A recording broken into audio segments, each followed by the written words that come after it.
ផលស្ដុកស្ដំហើយសវណ្ណភាពផងជាតិសប្បាយយ៉ាងណាបើប្រជាមានសិទ្ធបានសម្រេចចិត្តជ្រើងតាមតកិនបញ្ជាសមហើយ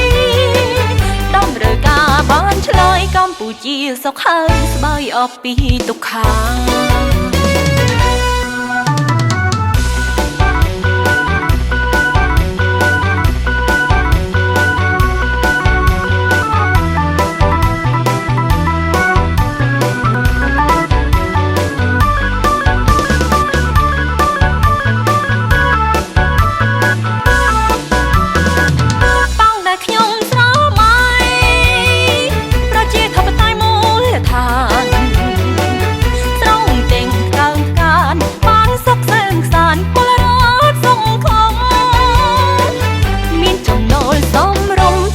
ផលស្ដុកស្ដំហើយសវណ្ណភាពផង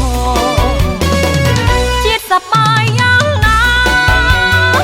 បើប្រជាមានសិទ្ធ